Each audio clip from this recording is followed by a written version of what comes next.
A homeless Navy SEAL hid inside a doomed fire truck. Then his dog uncovered a secret that rewrote his entire life. Framed for a crime he never committed, former Navy SEAL Mason Cole lost everything in a single day: his job, his home, and his good name. With only his loyal German Shepherd Ranger beside him, he took shelter inside an abandoned fire truck, waiting to be crushed in the snowy mountains of Montana. But when Ranger refused to stop scratching behind an old bench seat, they uncovered a hidden secret buried for 26 years, one powerful enough to change Mason's past, present, and future forever. Comment 1 if you'd follow your dog's instincts, or 0 if you'd walk away, and tell us where you're watching from. The mountains around Silver Creek, Montana, were still black against the horizon when Mason Cole woke up. For a moment, he didn't know where he was.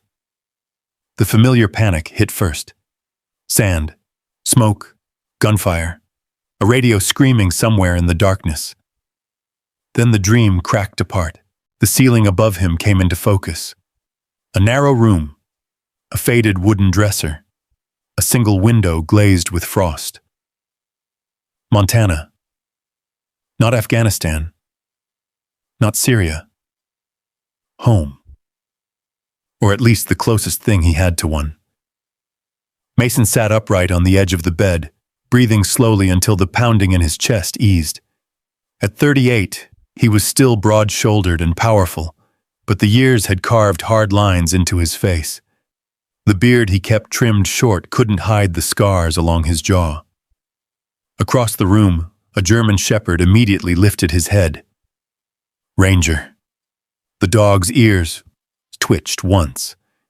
The old soldier's eyes locked onto Mason. Watching. Waiting. Making sure he was really awake. "I'm all right, buddy," Mason said quietly. Ranger rose from his blanket and crossed the room. The dog pressed his head against Mason's leg, grounding him, pulling him back into the present. The nightmares always lost their grip faster when Ranger was there. Maybe because the dog had lived through some of them too. Mason scratched behind Ranger's ears. "Let's get to work." Outside, dawn was beginning to spread across the Bitterroot Mountains. Snow covered the peaks. The valley below glowed pale blue in the early light. Most people thought Montana was beautiful. Mason agreed. But he also knew beauty could hide loneliness. And nobody knew loneliness better than a man who spent years learning how to survive without anyone. An hour later, his pickup rolled into Dalton Salvage and Equipment. The yard sat outside Silver Creek near the frozen river. Rows of bulldozers, cranes, trucks, and rusted machinery stretched across acres of gravel. The place smelled like diesel fuel, cold steel, and old oil. Mason liked it. Machines made sense. People rarely did. He clocked in at 6:12 a.m. As usual, he was the first employee on site. As usual, Ranger followed him everywhere. The Shepherd had retired from military service years ago, but nobody could convince him he wasn't still working. The dog inspected every corner of the yard before finally settling beside Mason. The morning passed quietly. Snow drifted through the air. An excavator engine rumbled. Metal clanged. Routine. Predictable. Safe. By 10 o'clock, everything changed. "Mason!" The shout echoed across the yard. Mason looked up from a hydraulic pump. Harold Dalton was marching toward him. The salvage yard owner was red-faced, angry, and behind him came Bryce Dalton, Harold's 27-year-old son. Bryce wouldn't look Mason in the eye. That bothered him immediately. Years in the SEAL teams had taught Mason to read people, and Bryce looked exactly like a man carrying something heavy. "Office!" Harold snapped. "Now!" Mason wiped his hands on a rag. "What happened?" "Office." The answer came like a command. The small office trailer felt different the moment Mason stepped inside. Too quiet. Too tense. The air itself seemed wrong. Harold stopped beside the safe mounted into the wall. The money's gone. Mason frowned. What money? $25,000. Silence. The safe was opened sometime last night. Mason stared at him. And the fire department artifact disappeared too. The artifact was one of the yard's prized collectibles. An antique brass plaque from a historic mountain fire station. Collectors had offered thousands for it. Mason folded his arms. What does that have to do with me? Bryce finally spoke. His voice sounded rehearsed. I saw you. Mason looked at him. What? I saw you near the office after closing. The room went silent. For several seconds, nobody moved. Mason couldn't believe what he was hearing. That's a lie. Bryce swallowed. I saw you. No, you didn't. Harold's face hardened. Bryce says he did. Mason looked from father to son. Something cold settled in his stomach. Not fear. Recognition. The same feeling he'd had overseas before an ambush. The moment you realize events are already moving against you. You know where I was, Mason said. I left at 5. Bryce shrugged. Maybe you came back. Mason stared at him. The kid couldn't even hold eye contact. Something was wrong. Very wrong. You believe this? Mason asked Harold. The older man's expression changed. Disappointment. Distrust. Suspicion. All of it aimed directly at Mason. The safe wasn't forced. So, only a handful of people knew the combination. The words landed like stones. For 3 years, Mason had worked there. Early every morning, late every evening. Never once late, never once dishonest. And suddenly, none of it mattered. You think I stole from you? I think money is missing. You think I stole it. Harold looked away. That was answer enough. Mason felt something inside him break. Not loudly, quietly, like ice cracking under snow. Ranger rose from the floor. The dog's posture changed. Alert, protective. Watching Bryce, watching Harold, watching the tension build. I didn't take your money, Mason said. Nobody answered. The silence told him everything. Bryce lowered his eyes. Harold rubbed his forehead. And Mason understood. The verdict had already been reached. You've got this wrong. Harold sighed heavily. I hope I do, but I need your keys. The words hit harder than any punch. Not because of the job, because of what they meant. No trust. No benefit of the doubt. No loyalty. Nothing. Just accusation. Mason slowly unclipped his keys. He placed them on the desk. Carefully. Deliberately. The way a soldier might fold a flag. Harold picked them up. Neither man spoke. Outside, snow drifted past the office windows. Inside, 3 years vanished in less than 5 minutes. By noon, word had spread across Silver Creek. By 2 o'clock, people were staring. By 4, rumors were moving faster than facts. And by sunset, Mason learned he had lost more than a job. His landlord met him outside the small boarding house. Awkward, uncomfortable, ashamed, heard what happened. It's not true. Maybe. The man looked away. But people are talking. Mason already knew what came next. I need the room. The landlord nodded. I'm sorry. Mason wasn't. Sorry implied regret. This was fear. Fear of being associated with the wrong person. An hour later, everything he owned fit into 2 duffel bags. The same way it had after the military. The same way it had after foster care. The same way it always seemed to. Ranger walked beside him as he carried the bags downstairs. The dog never left his side. Not once. Night settled over Silver Creek. Streetlights flickered on. Snow began falling harder. Mason sat on a bench overlooking the frozen river. The town glowed behind him. Warm houses. Families eating dinner. Lives continuing. Without him. Ranger rested his head on Mason's knee. For a long time, neither moved. Then headlights appeared across the river. A sheriff's cruiser. Slowly driving through town. Searching. Watching. Looking. Mason followed the vehicle until it disappeared. His jaw tightened. Somewhere behind him, people already believed he was a thief. Somewhere ahead of him, he had nowhere left to go. And he had no idea that before the week ended, an abandoned fire truck, a forgotten secret, and the loyalty of one old German shepherd would change everything he thought he knew about his life.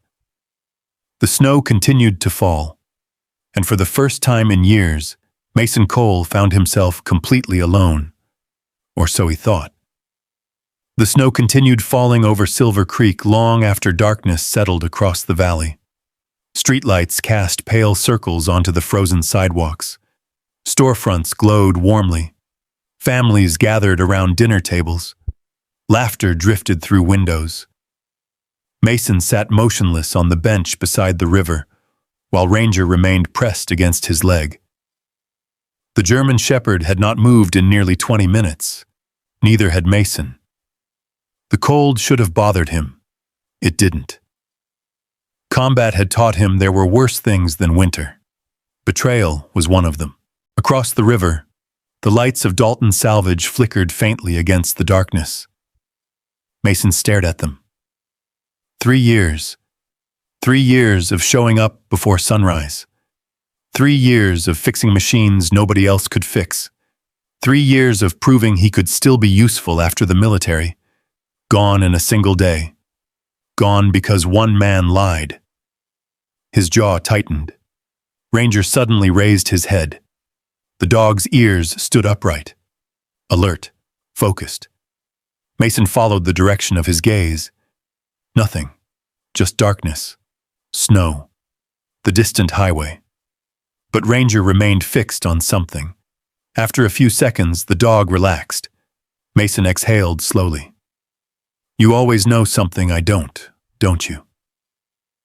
Ranger's tail thumped once against the bench.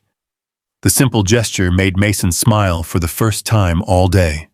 A tiny smile. But it was enough. The dog had carried him through worse nights than this. The truth was that Ranger had saved his life more than once.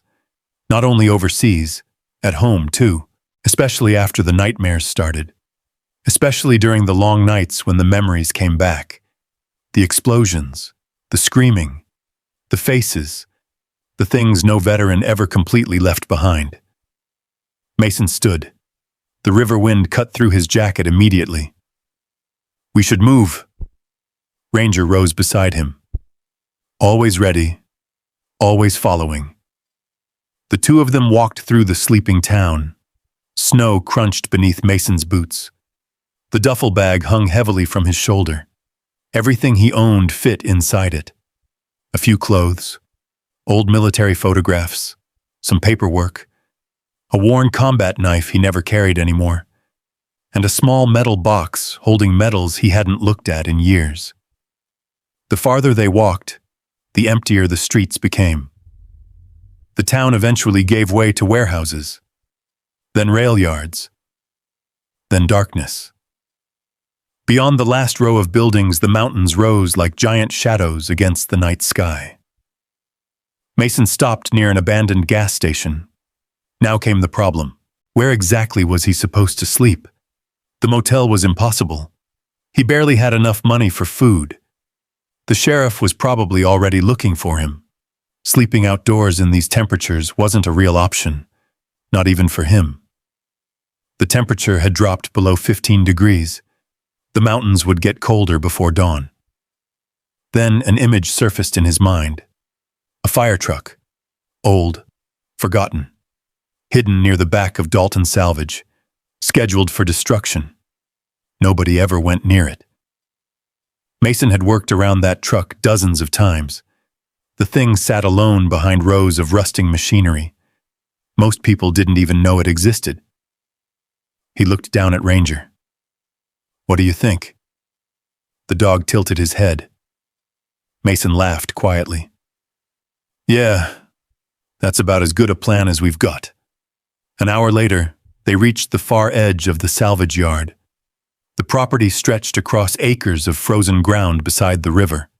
Towering stacks of scrap metal stood like frozen monuments. Old cranes and bulldozers cast strange shadows beneath the moonlight. The entire place felt abandoned, ghostly, silent. Mason knew every inch of it. He also knew exactly where a section of fence had partially collapsed months earlier. Nobody had bothered fixing it. The gap remained hidden behind weeds and rusted equipment. He dropped his duffel, lifted the loose wire, and crawled through. Ranger slipped through immediately behind him. The dog moved quietly, almost silently, like he still believed they were on patrol. Mason paused once inside.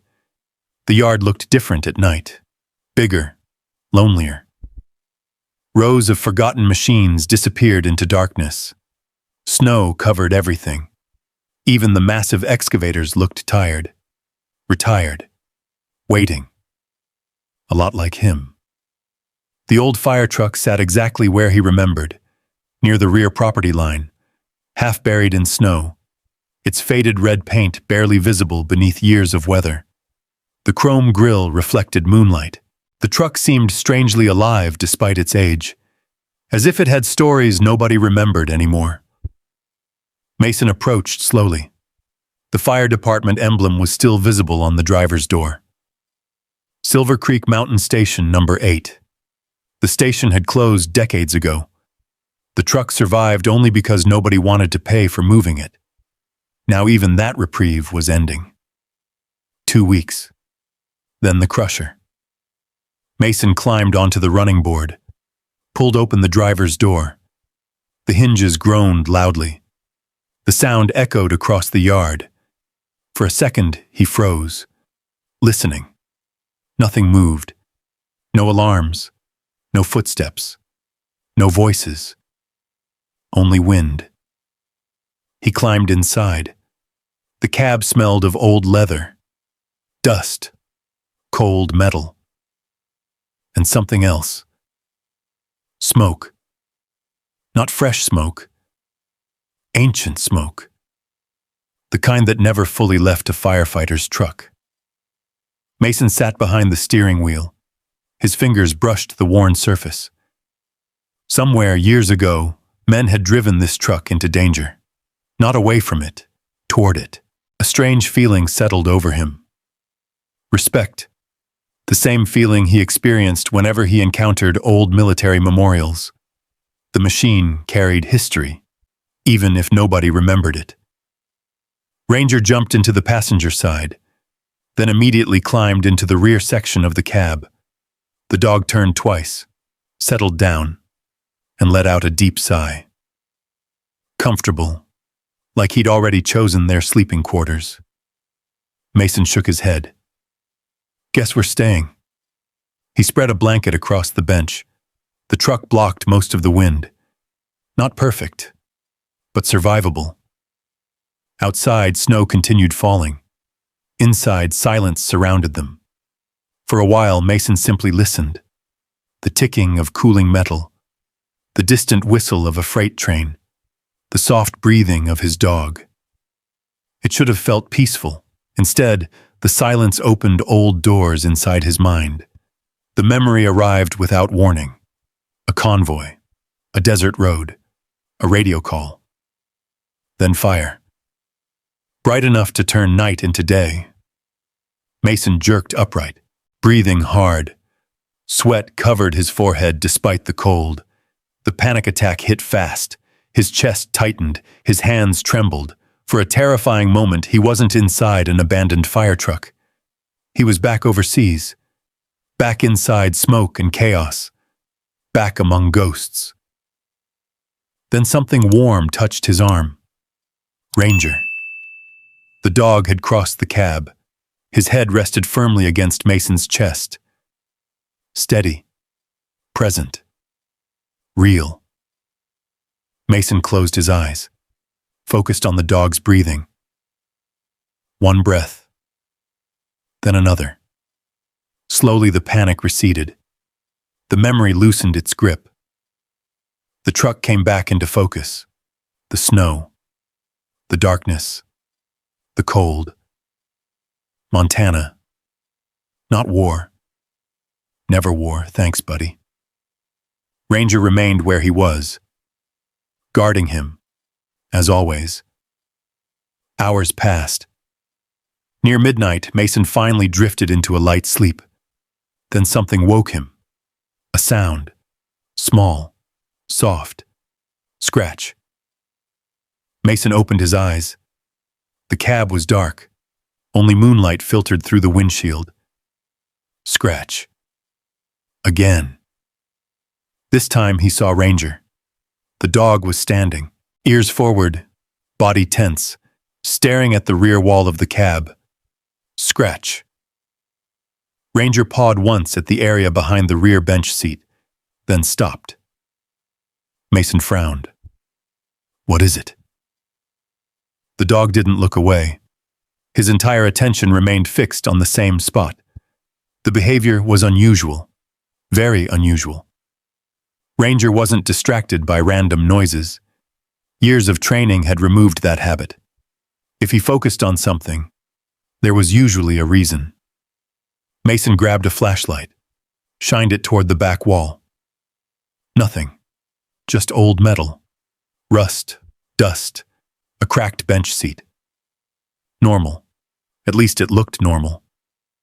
Ranger moved closer, then sat directly in front of the rear bench, watching, waiting, as if trying to tell him something.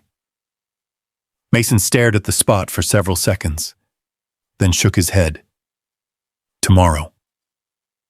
The dog remained where he was, unconvinced. Outside, snow continued covering the salvage yard. Inside the forgotten fire truck, a secret waited silently behind old steel, and Ranger already knew it was there. Mason just didn't know it yet. By morning, everything would begin to change. The first light of dawn crept over the Bitterroot Mountains like a pale blue curtain. Snow covered the salvage yard in a fresh layer of white. The world looked untouched, silent, clean, as if the previous day's betrayal had never happened. Mason woke to the sound of movement. Not outside. Inside the truck. Scratch, scratch, scratch. He opened his eyes. Ranger was already awake. The German Shepherd stood near the rear bench seat again, focused, determined, pawing at the exact same spot. The dog didn't even glance back this time. Whatever had captured his attention during the night still held it. Mason rubbed sleep from his eyes. You're still on that? Ranger scratched again. The bench rattled slightly. Then the dog stepped back and stared directly at Mason, waiting. The look made him pause. Ranger wasn't acting curious. He was acting certain. There was a difference. Years of military service had taught Mason to trust instincts, his own, and especially Ranger's. The dog had detected explosives before human eyes ever spotted danger. He had found hidden weapons caches, tracked missing people, alerted entire teams to threats nobody else noticed. Ignoring Ranger had never been a smart decision. Mason sat up. Fine. The dog's ears immediately perked. You win. For the first time that morning, Ranger's tail moved. Not much. Just once. But it was enough. The dog knew he was finally paying attention. Mason grabbed the flashlight from his duffel bag. The beam cut across the dim interior. Dust floated through the air. The old fire truck creaked softly in the cold. He moved to the rear bench, The seat itself looked ordinary. Cracked red vinyl, faded from decades of use. Nothing unusual. But Ranger remained locked onto one specific section. Mason knelt, ran his hand along the metal behind the seat. Cold steel. Dust. More steel. Then his fingers stopped. Something felt wrong. Not dramatically wrong. Just different. A seam. Tiny. Almost invisible beneath old paint. His pulse quickened. He leaned closer. The flashlight revealed a faint line running vertically along the rear wall, a line that shouldn't have existed. Mason frowned. The metal wasn't original. Someone had modified it. Long ago. Carefully. Deliberately. "What are you hiding?" Ranger moved beside him, watching. Mason pushed against the panel. Nothing happened. He tried again. Still nothing. Then he noticed 4 small bolts. Old. Painted over. Almost impossible to see. The kind of detail most people would miss. But once spotted, impossible to ignore. Mason searched through his duffel. A few minutes later he found a screwdriver. The first bolt resisted. The second groaned. The third nearly stripped. But eventually all 4 came free. The panel shifted slightly. A puff of stale air escaped from inside. The smell hit him immediately. Old paper, dust, time. Mason exchanged a glance with Ranger. The dog's entire body seemed tense with anticipation. Slowly, Mason pulled the panel outward. The hidden compartment revealed itself. A hollow space built directly into the truck's rear wall. Perfectly concealed. Large enough to store several items. Large enough to hide a secret. For a long moment, Mason simply stared. His heart hammered inside his chest. Not from fear. From curiosity. The kind of curiosity that changes lives. Inside the compartment sat a weathered canvas bag. Nothing else. No money. No weapons. No obvious treasure. Just a single bag. The canvas had darkened with age. The straps were worn. The corners frayed. Someone had handled it many times before placing it inside. Mason carefully lifted it out. It felt surprisingly heavy. Ranger sat beside him immediately, watching every movement, almost like he understood the importance of what they had found. The zipper stuck halfway. Years of dust had nearly sealed it shut. Eventually, it gave way. The bag opened. Inside rested several objects: a leather-bound journal, a tarnished firefighter's badge, a folded photograph, several military medals, and a sealed envelope. The sight stopped Mason cold. Military medals, inside a fire truck. That made no sense. He picked one up. Bronze, old, Vietnam era. His eyes narrowed.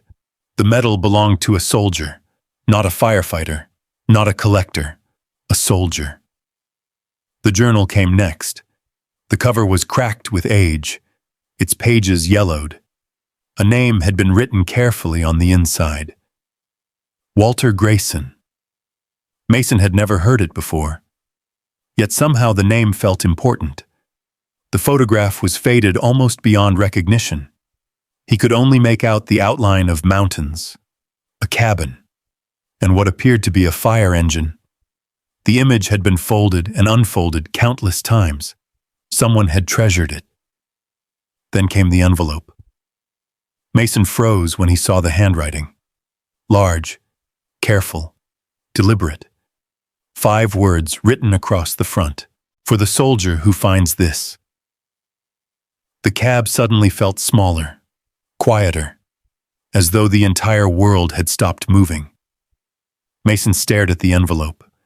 His pulse hammered louder. For the soldier who finds this. Not for whoever found it.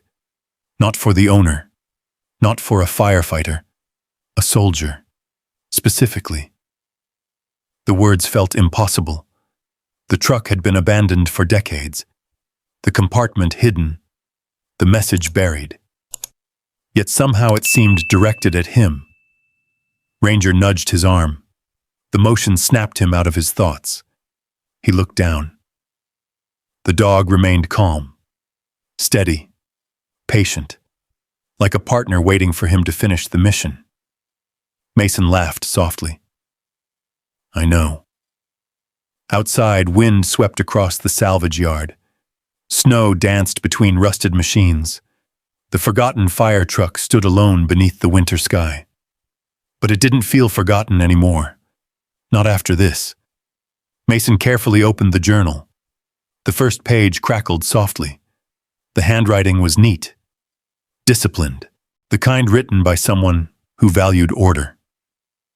The first entry carried a date from more than 25 years ago. Beneath it sat a single line. I have carried this story longer than I carried the child. Mason's breath caught. The child. What child? He turned another page, then another. Each entry appeared deeply personal, painful, important. The words seemed to pull him forward, drawing him deeper into someone else's life, someone else's secret. Outside, the snow continued falling. Inside the abandoned fire truck, a forgotten story had finally found a reader, and Mason had no idea that the next few pages were about to challenge everything he believed about himself. Because Walter Grayson had spent decades waiting for someone, and somehow, against all odds, that someone had finally arrived. Snow tapped softly against the windshield of the abandoned fire truck. The salvage yard remained silent beneath a gray Montana sky. Mason sat motionless in the driver's seat. The journal rested open in his hands. Ranger lay beside him, his head across Mason's boot, watching the door as though standing guard over whatever came next. The words on the page felt strangely alive, not because they were dramatic, because they were honest. The handwriting belonged to a man who had never expected anyone to read it, a man speaking into the dark, a man hoping the dark might someday answer. Mason turned the page. The entry was dated 26 years earlier, November 18th, the year barely visible through fading ink.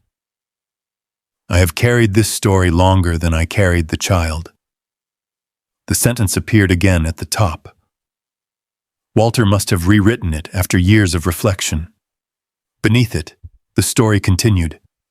The wildfire started before sunrise. Wind drove it down the western ridge faster than anyone believed possible.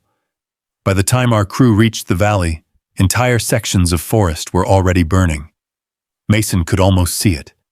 The mountains, the smoke, the flashing emergency lights, the firefighters racing uphill while everyone else ran down. Walter's words painted pictures without trying. A cabin stood alone near Black Pine Ridge. The fire had surrounded it from 3 directions.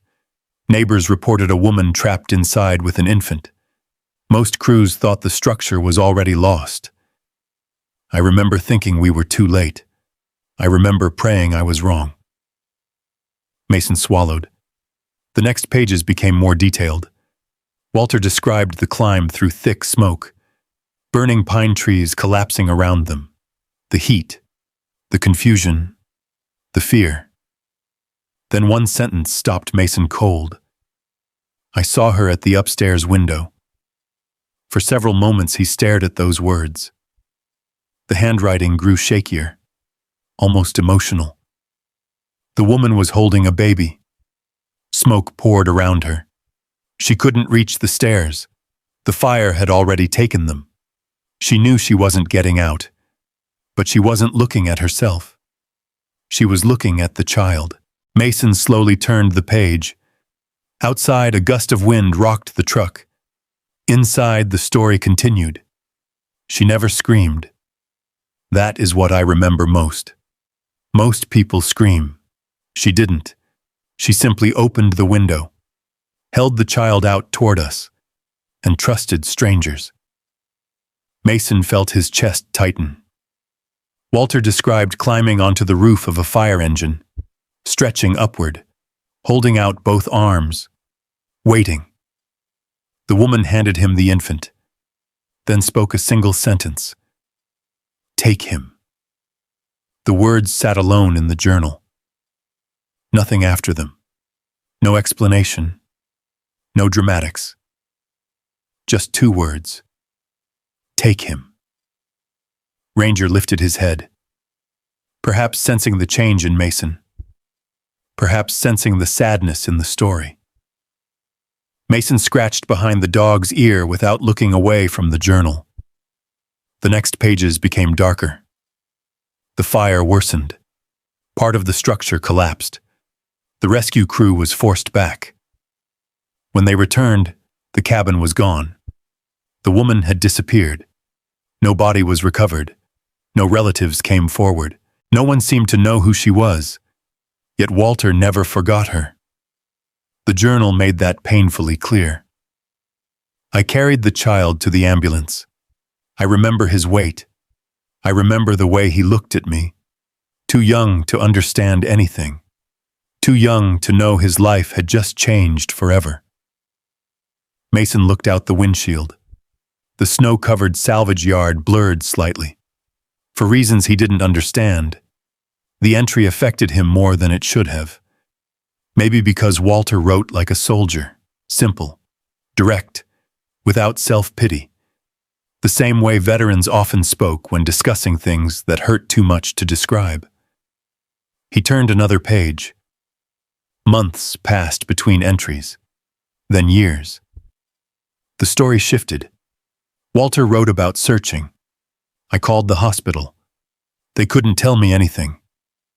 I contacted the county. Nothing. The state took custody of the boy. Then the paperwork swallowed him. The words grew increasingly frustrated, not angry. Heartbroken. I only wanted to know if he was safe. Nobody could answer that. Another entry.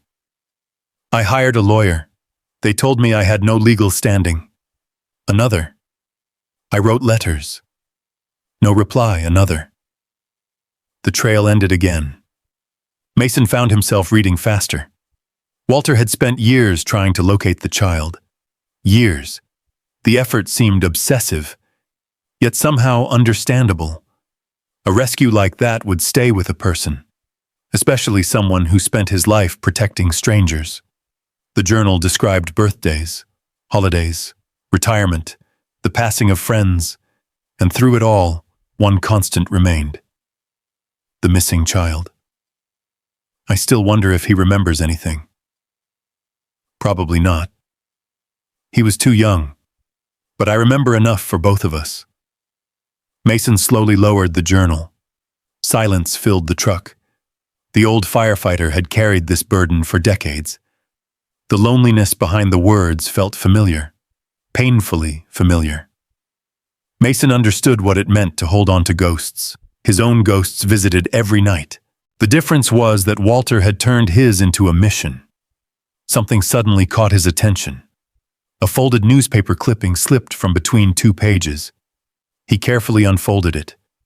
The paper had yellowed with age. The headline read, "Mountain Wildfire Destroys Remote Cabina." Smaller paragraph near the bottom mentioned an unidentified woman and an infant rescued from the blaze. Mason studied the article. The date, the location, the details. Everything matched Walter's story.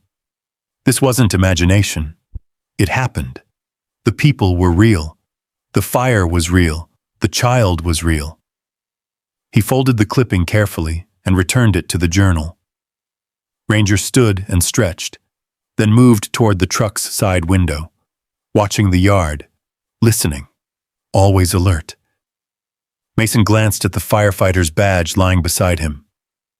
Walter Grayson, Captain, Silver Creek Mountain Fire Station. A strange feeling settled over him. Respect. The same respect he felt for old veterans. The same respect he felt for men who ran toward danger while everyone else fled. Walter Grayson had spent decades carrying a promise nobody asked him to keep. and he had never stopped. The next entry appeared years later, the handwriting noticeably older. The doctors say my heart is slowing down. Funny thing. A man can survive war, fires, and mountains, then lose an argument with age. Mason smiled faintly. Walter's personality finally appeared between the lines. Stubborn, dry humor, determined. The kind of man who never quit. The kind of man who refused to forget. Then Mason reached the final entry of that section. The words seemed darker somehow, more personal. If you are reading this, then somehow you found the truck. Maybe that means there is still a little luck left in the world. Maybe it means I was right to keep waiting. Mason's pulse quickened. The message suddenly felt closer. Less like history, more like conversation. The next page waited beneath his fingertips, and for the first time since opening the journal, Mason felt certain of one thing. The story wasn't finished, not even close. Somewhere inside these pages lay the reason Walter had hidden everything inside an abandoned fire truck, and whatever that reason was, it had survived 26 years, waiting for someone to uncover it. Outside, the snow continued to fall. Inside the cab, Ranger remained watchful, and Mason turned the page, unaware that the next discoveries would force him to question everything he thought he knew about his own past. The afternoon passed slowly. Snow drifted across the salvage yard in thin white ribbons. The sky hung low and gray over the mountains. Inside the abandoned fire truck, Mason continued reading. The journal no longer felt like a collection of entries. It felt like a conversation. Walter Grayson wasn't simply recording events. He was speaking to someone, waiting for someone, hoping for someone. And somehow, that hope had survived more than 2 decades. Mason flipped through another section. The entries grew farther apart. Months, sometimes years. But the same subject always returned. The child. The missing boy. I saw another state file today. No name, no address, nothing useful. Just proof that he's still somewhere out there. I tell myself that should be enough. It isn't. Mason stared at the words. He understood that feeling. The need to know. The inability to let something go. PTSD worked the same way. Some memories refused to stay buried. No matter how many years passed. No matter how hard a person tried. Outside the truck, a distant engine echoed through the yard. Mason immediately froze. Ranger's head snapped up. The dog was alert in an instant, listening, watching. The engine noise faded, then disappeared. Probably a vehicle on the county road. Still, neither relaxed immediately. Life had taught them caution, especially now. After several seconds, Ranger settled again. Mason exhaled slowly. Then he noticed something tucked between 2 journal pages. A folded receipt. Old. Yellowed. He carefully unfolded it. The paper came from a nursing supply store. The date was only 3 years old. Walter Grayson. Silver Creek Veterans Residence. Glacier Ridge Road. Mason frowned. The name of the facility was unfamiliar, but one detail stood out. 3 years. Walter had been alive at least 3 years ago. Much more recent than Mason expected. He slid the receipt back into the journal, then reached for the sealed envelope, the one marked for the soldier who finds this. His fingers stopped inches away. Not yet. Something told him the journal still held answers he needed before opening the envelope. So he kept reading. The next entries became darker. Walter wrote about aging, about losing friends, about watching the old fire station close, about seeing the town forget people who once risked everything for it. The truck leaves next month. I stood in the bay and looked at her one last time. Funny how a machine can feel like family. Maybe because she carried pieces of all of us. Mason glanced around the cab. The old fire truck suddenly felt different, more important. The truck wasn't simply a hiding place. It was part of the story, part of Walter's life, part of whatever secret still remained hidden. Then Ranger growled, low, deep, instantly serious. Mason looked up. The dog's ears were forward, eyes fixed on the windshield. A second later, Mason heard it too. Footsteps, outside, crunching through snow. His pulse jumped. Nobody should have been back here, especially after dark. The footsteps stopped, then continued. Slow, careful, searching. Ranger moved silently toward the door, his body rigid, ready. Mason switched off the flashlight. The truck fell into darkness. Only moonlight filtered through the frosted glass. The footsteps drew closer. Another set joined the first. 2 people, maybe 3. Mason crouched lower. Years of military training returned automatically. Observe, stay hidden, assess. A flashlight beam swept across the salvage yard, then another. Voices drifted through the darkness. Check the back section. Boss said he might be hiding out here. Mason's jaw tightened. They weren't workers. They weren't police. The voices were unfamiliar. Ranger's growl deepened. The men moved closer. One flashlight passed directly across the fire truck, then away. The beam returned, paused, lingering. Mason remained perfectly still. The voices approached. Look inside. The words floated through the night.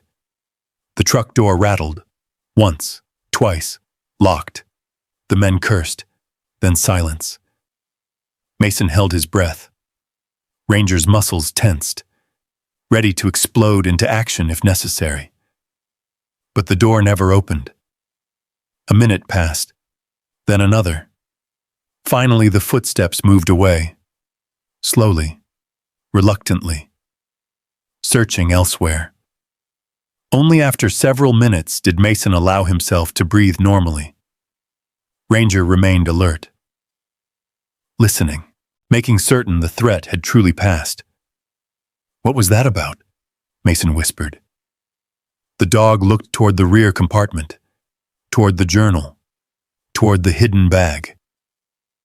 A strange chill ran through Mason. The men hadn't searched the office. They hadn't searched the front yard. They came directly to the back section, almost as if they knew something was hidden here. The realization unsettled him. Very few people knew about the fire truck. Even fewer would care enough to search it, unless they weren't looking for him, unless they were looking for something else. Mason grabbed the journal again. His eyes moved quickly through the remaining pages. Then he found another entry, one that made his pulse quicken. If anything happens to me, the truth stays in the truck, not because it belongs to me, because it belongs to the boy. The truck carried him once. It can carry this too. Mason read the line twice, then a third time. The truth stays in the truck. Not money, not valuables. Truth. Whatever Walter had hidden here was important enough to protect for decades. Important enough to mention repeatedly. Important enough that strangers might now be searching for it. Outside, the wind howled across the frozen yard. Inside, the mystery deepened. Mason stared toward the hidden compartment, toward the photograph, the medals, the envelope, the journal. And suddenly, he understood something. The missing $25,000. The theft accusation. The men searching the salvage yard. The hidden compartment. Somehow those pieces were beginning to overlap. Not completely. Not yet. But enough to make him uneasy. Ranger returned to his side. The dog rested his head against Mason's knee. A simple gesture. A reminder. Whatever happened next, he wasn't facing it alone. Mason scratched behind the dog's ears, then looked down at the journal once more. The answer was here. Somewhere. He could feel it. The story wasn't simply about a firefighter, or a rescue, or a lost child. It was leading towards something bigger, something hidden, something people were willing to search for in the dark. And for the first time since opening the compartment, Mason realized a disturbing possibility. The secret inside the fire truck might still be valuable to someone. Very valuable. Enough to make strangers hunt through a frozen salvage yard in the middle of the night. Enough to make a homeless veteran suddenly feel like prey. Outside, the snow continued to fall. Inside, Ranger refused to sleep. And somewhere beyond the mountains, the truth was moving steadily toward Mason Cole. Whether he was ready for it or not. The night stretched long across the salvage yard. The men who had searched the property never returned, but their presence lingered, like footprints in fresh snow, like a warning. Mason barely slept. Every time he closed his eyes, he saw the hidden compartment. Walter's journal, the faded photograph, the envelope, the words written on the front, "For the soldier who finds this." By dawn, the storm had passed. The sky over Silver Creek glowed pale silver. Fresh snow covered everything. The abandoned fire truck sat alone beneath the mountains like a forgotten monument. Ranger was already awake. The German shepherd sat in the driver's seat, watching the yard through the windshield. Alert, patient, ready. Mason rubbed his eyes. His body ached from sleeping in the truck. His shoulders felt stiff. His back hurt. But his mind was elsewhere. On the mystery. On Walter. On the missing child. And on the feeling that something important remained hidden. He reached for the journal, then stopped. The photograph caught his eye. It still rested beside the firefighter's badge, folded carefully. Protected all these years. Walter had kept it for a reason. Mason picked it up. The paper felt fragile, almost weightless. He unfolded it slowly. The image inside was faded from age.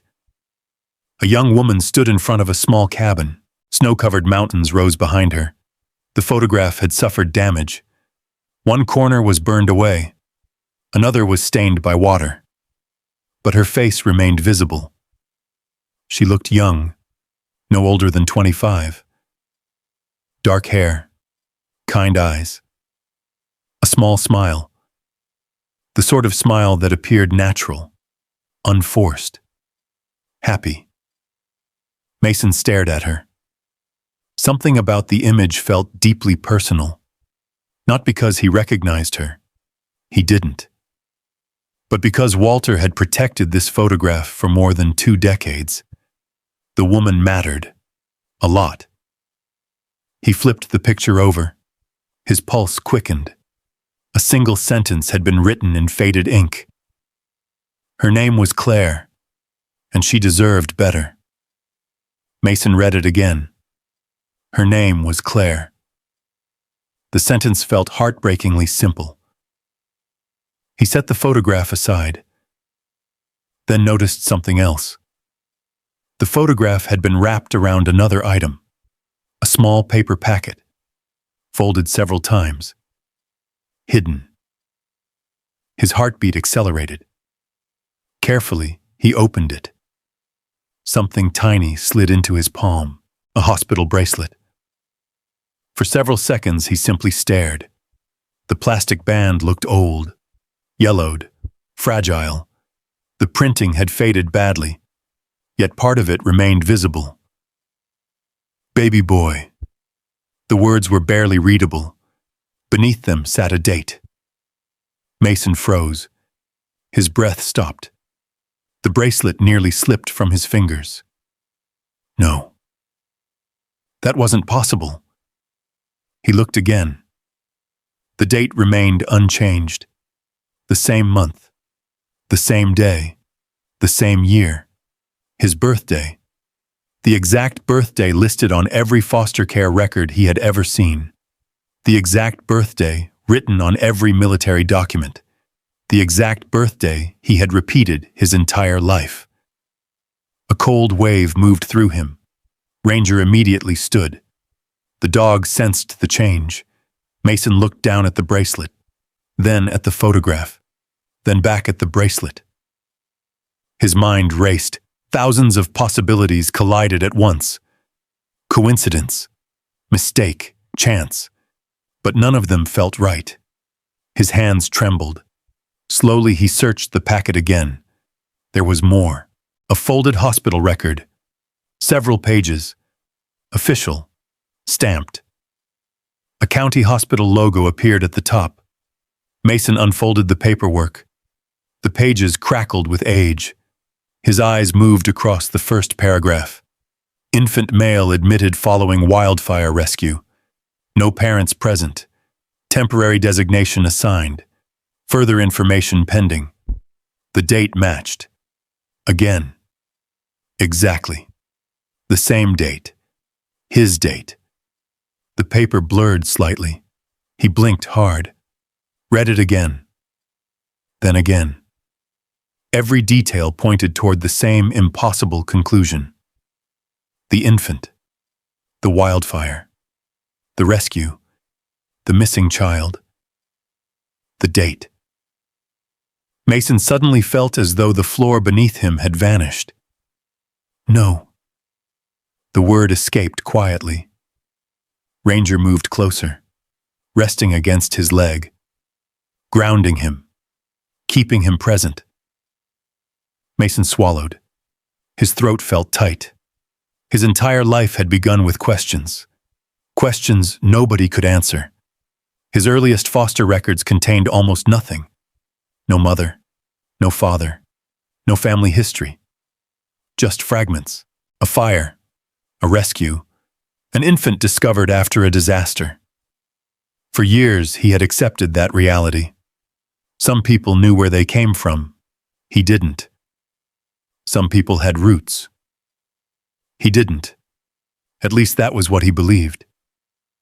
Now those beliefs were beginning to crack. He opened another page. More records, more details. Then a newspaper clipping slid free. Mason caught it before it hit the floor. The article described the wildfire. The same wildfire Walter wrote about. The same rescue. The same missing woman. And near the bottom sat a sentence that made his heart pound. One infant survived after being rescued from the cabin by firefighters responding to the blaze. Mason stared at the line. The world outside the truck seemed to disappear. The snow, the mountains, the salvage yard. Everything faded. Only the words remained. One infant survived. His chest tightened. For years he had carried the belief that nobody came looking, nobody cared, nobody remembered. Now a different possibility stood before him. What if that wasn't true? What if somebody had cared? What if somebody had searched? What if somebody had spent years trying to find him? The thought terrified him. Hope often hurt more than disappointment. Hope could be lost. Hope could be taken away. Hope could prove false. Mason looked at Walter's journal, then at the bracelet, then at the photograph of Claire, the young woman standing beside the mountain cabin, the woman Walter refused to forget, the woman whose picture he carried for decades, the woman who might somehow be connected to him. His breathing grew shallow. He forced himself to slow down. One fact at a time. One step at a time. The military had taught him that. Panic solved nothing. Facts mattered. Evidence mattered. And the evidence was becoming impossible to ignore. Ranger suddenly nudged the journal with his nose. The movement drew Mason's attention. The dog seemed focused on the next section, almost impatient, as if urging him forward. Mason managed a weak smile. "You think there's more?" Ranger's tail moved once. That answer was enough. Mason opened the journal again. The pages waiting ahead looked different, more recent, more emotional. The handwriting less steady, as if Walter had been carrying something heavier with every passing year. Somewhere in those pages, the truth waited. And for the first time since discovering the hidden compartment, Mason began to fear what that truth might be. Because if the rescued child was really him, then everything he believed about his past was wrong, and the next page was about to prove it. The snowstorm had passed. Outside the abandoned fire truck, the salvage yard lay buried beneath a blanket of white. The mountains stood silent against a pale winter sky. Inside the cab, Mason Cole turned the page. The handwriting immediately looked different, less steady, more personal. The words no longer sounded like a firefighter recording events. They sounded like a man writing from the deepest part of his heart. "I finally found her name." Mason's eyes locked on the sentence. Claire Mercer, 23 years old, no known family in Montana. Rented the cabin 6 months before the fire. Paid cash. Kept mostly to herself. The name hit him strangely. Mercer. He didn't know why. Yet something about it lingered.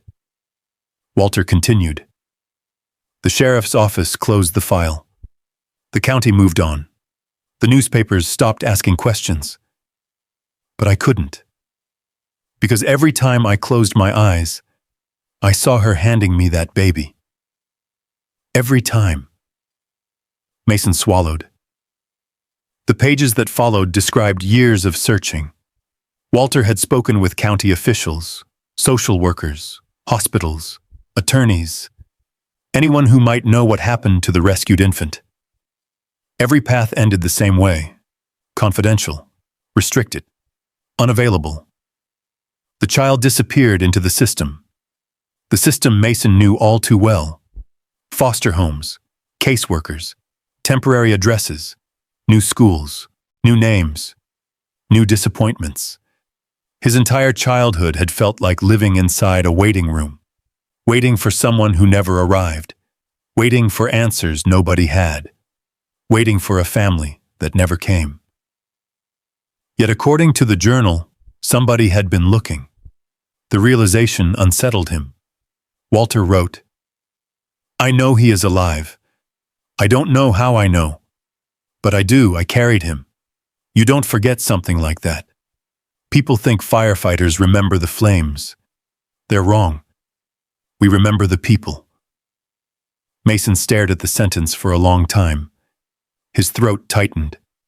The truck suddenly felt smaller, quieter, warmer, as though Walter's voice filled the cab. Another entry. Several years later. I drove past a foster home today. No reason, no information, no lead. I just wondered if he might be there. I sat across the street for nearly an hour. I felt ridiculous. Then I realized something. A grandfather wouldn't think it was ridiculous.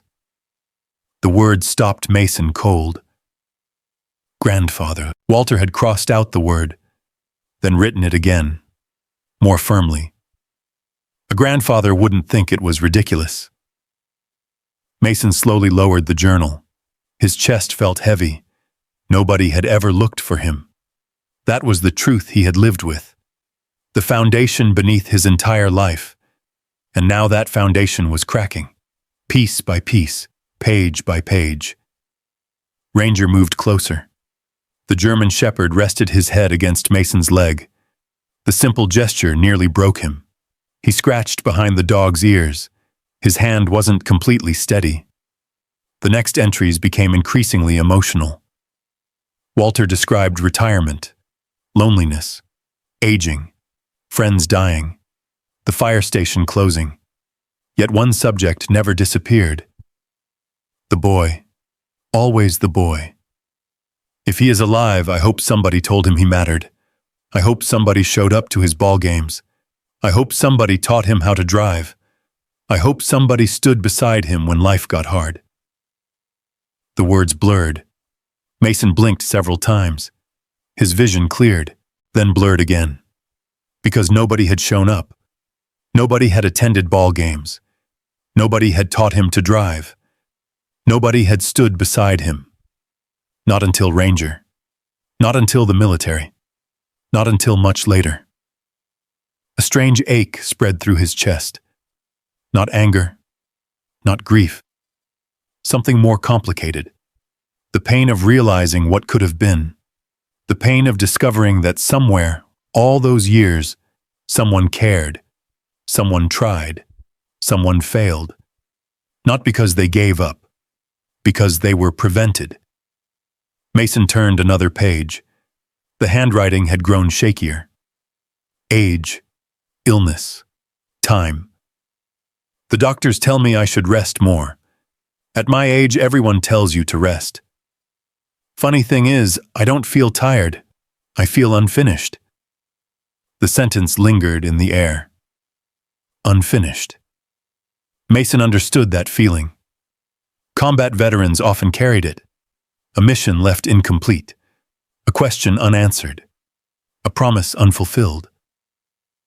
Walter had spent decades carrying exactly that burden. Then came the entry that changed everything. The final pages. The pages that felt less like a journal, more like a letter. If you are reading this, then I failed to find you. The words hit like a hammer. I am sorry for that. I tried longer than most people would think reasonable. Maybe longer than was healthy. But some promises don't let go. Not if you're any kind of man at all. Mason's hands trembled. Outside, the world remained silent. Inside, Walter's voice felt painfully alive. I don't know your name. I don't know who you became. Maybe you're a father. Maybe you're a mechanic. Maybe you're a teacher. Maybe you're a soldier. The word soldier stood alone on the page, underlined once. If you are a soldier, then perhaps you'll understand something. Sometimes a person becomes responsible for another life. And that responsibility never truly leaves, not even decades later. Mason looked away from the journal. His breathing had become shallow. He stared through the windshield. Snow-covered machinery stretched across the salvage yard. Everything felt distant, muted, like the world was underwater. He had spent years believing he was abandoned. Years. The belief had shaped everything. His loneliness, his anger, his PTSD, his inability to trust, his fear of attachment. Because if nobody wanted you once, why would they want you later? Yet Walter's journal told a different story. A story Mason had never imagined. The rescued child had not been forgotten. The rescued child had been searched for decades. The realization struck with full force. His shoulders sagged. The journal slipped slightly in his hands, and for the first time in years, Mason cried. Not loudly, not dramatically, just quietly. A few tears, the kind that come when a person finally sets down a weight they didn't realize they were carrying. Ranger immediately climbed onto the bench beside him. The dog pressed against his shoulder, solid, warm, present. Mason rested a hand on the shepherd's neck. For several minutes, neither moved. The truck remained silent. The mountains remained silent. Even the wind seemed to pause. A rare stillness settled over everything. The kind of silence that arrives after truth. The kind that follows a revelation too large to process all at once. Eventually, Mason wiped his eyes, looked down at the journal again. Only a few pages remained, and although he didn't know it yet, the biggest revelation was still ahead. Because somewhere inside those final pages was an answer to a question he hadn't even dared ask. Not whether Walter cared, not whether Walter searched, but whether Walter Grayson was still alive. And the answer would change everything. The final pages of the journal rested in Mason's lap. Outside the abandoned fire truck, daylight slowly faded over the Montana mountains. Long shadows stretched across the salvage yard. Snow reflected the last golden light of afternoon. Inside the cab, silence surrounded him. Ranger remained pressed against his side. The German shepherd seemed unusually calm, almost as if the dog already knew they were approaching the end of the story, or perhaps the beginning of a new one.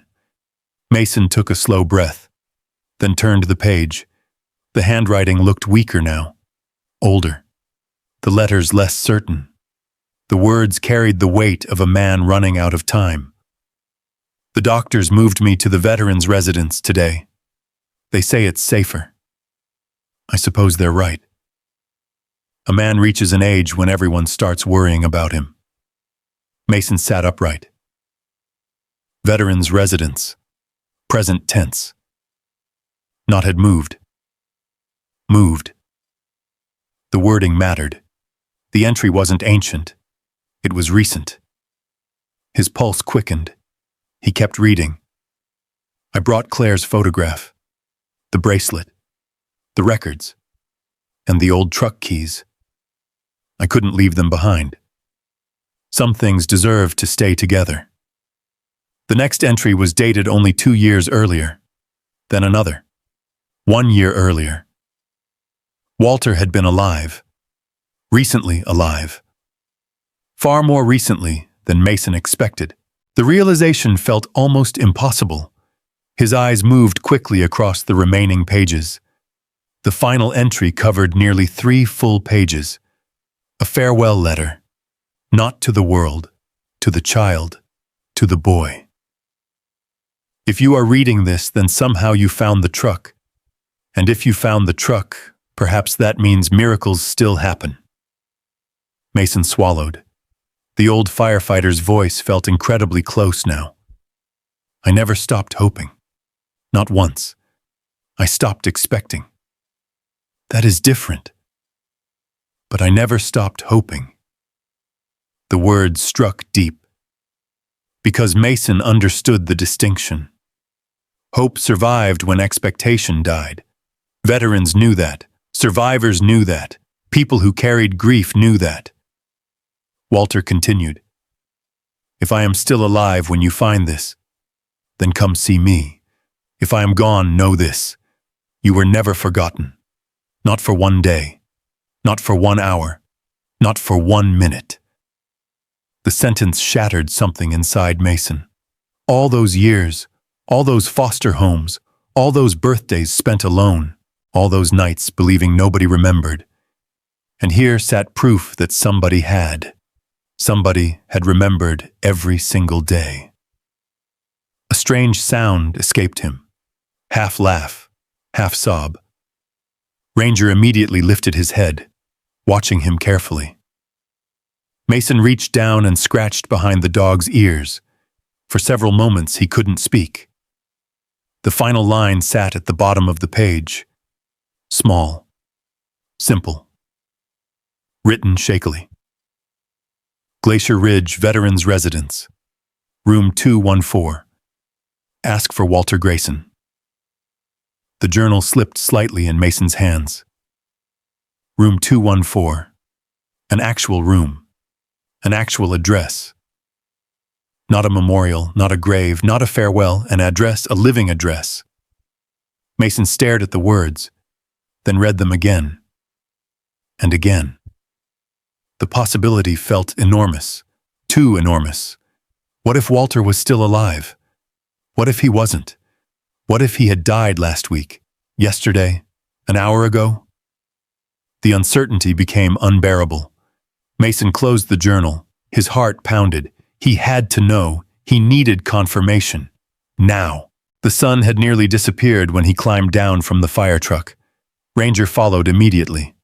The dog moved beside him as they crossed the snowy yard. Mason knew exactly where he was going. Silver Creek, the diner. There was one person in town who seemed to know everything. Eleanor Briggs, owner of Eleanor's Diner. 70 years old. Sharp as a razor. If Walter Grayson still lived anywhere nearby, she would know. The walk took nearly an hour. By the time Mason reached town, darkness had settled completely. Christmas lights hung from storefronts. Snow drifted through the glow of street lamps. The town looked peaceful, almost beautiful. Yet Mason kept his head down. He wasn't interested in being recognized. Not now. Not after the accusations. The bell above the diner's door jingled softly when he entered. Warm air rushed over him. The smell of coffee, fresh pie, bacon, the sounds of conversation. For a moment he simply stood there. The warmth felt strange after days in the truck. Several customers glanced up. A few recognized him immediately. Whispers followed. Mason ignored them. Rangers stayed close. The German shepherd's calm presence discouraged questions. Eleanor stood behind the counter pouring coffee. Gray hair, reading glasses. The same apron she had probably worn for 20 years. Her eyes landed on Mason, then on Ranger, then on the journal under Mason's arm. Her expression changed instantly. Good Lord. Mason stopped. What? Eleanor slowly set the coffee pot down. Her eyes never left the journal. Where did you get that?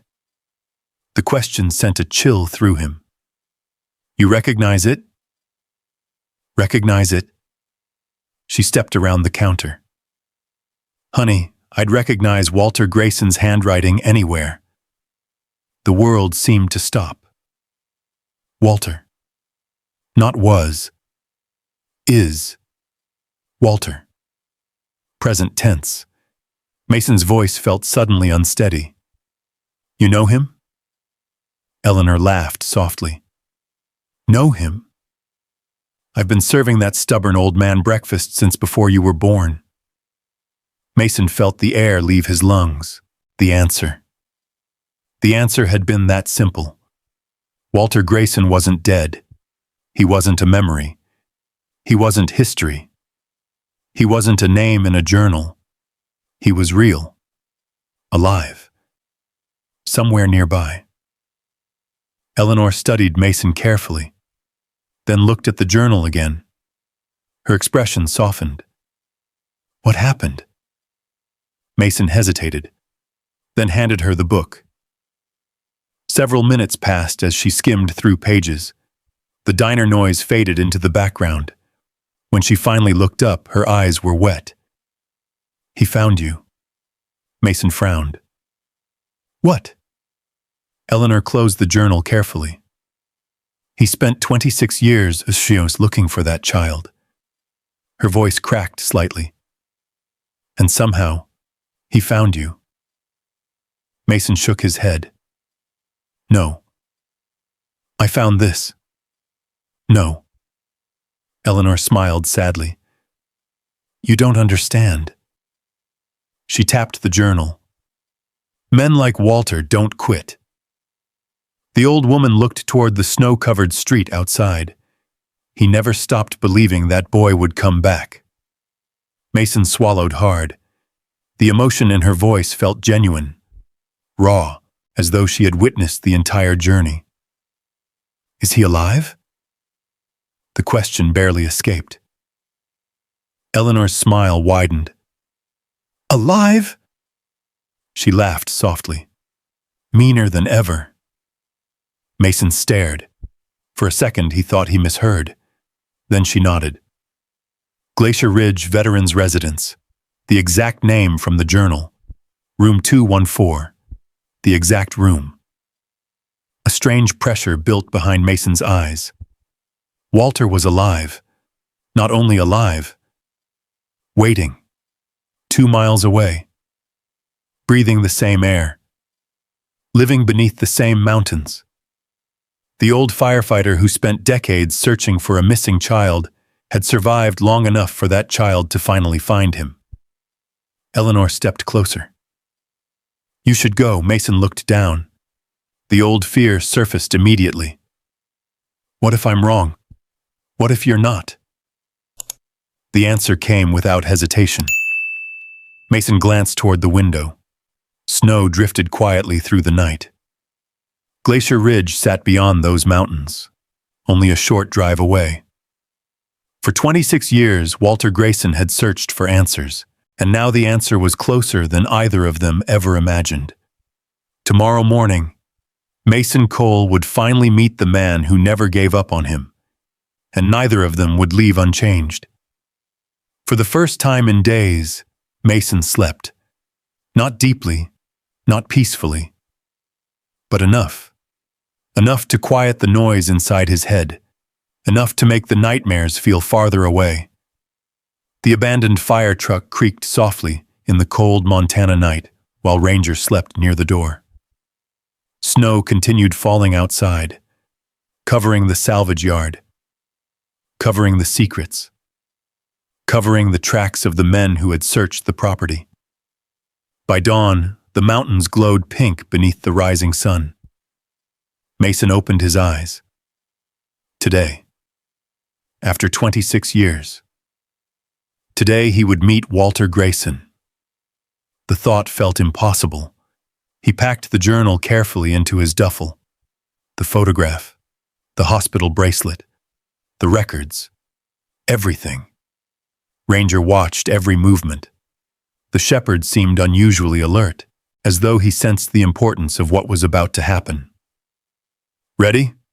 Mason asked. Ranger stood immediately.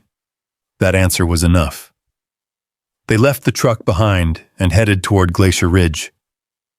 The veterans' residence sat several miles outside town on a wooded hillside overlooking the valley. A narrow road wound through pine trees heavy with snow. The drive should have felt peaceful. Instead, Mason's stomach remained tight the entire way. What if Walter didn't remember? What if he wasn't having a good day? What if Mason had misunderstood everything? Questions piled up faster than answers. The closer they got, the harder it became to breathe. Then his phone vibrated. Mason froze. Very few people ever called him. He looked at the screen. Unknown number. After a moment, he answered. "Hello?" Silence. Then a familiar voice. "Eleanor." The diner owner sounded worried. "Mason, where are you?" His chest tightened. "Why?" "Because the sheriff's office just searched your old room." Mason gripped the steering wheel harder. "What?" They were asking questions. Eleanor lowered her voice. "And that's not all." A knot formed in his stomach. What happened? The man who bought the antique firefighting plaque came forward. Mason blinked. "What?" "He showed up this morning." The old woman sounded breathless. He had paperwork, text messages, records. Mason sat forward. The road disappeared from his attention. "The plaque wasn't stolen by you." "No.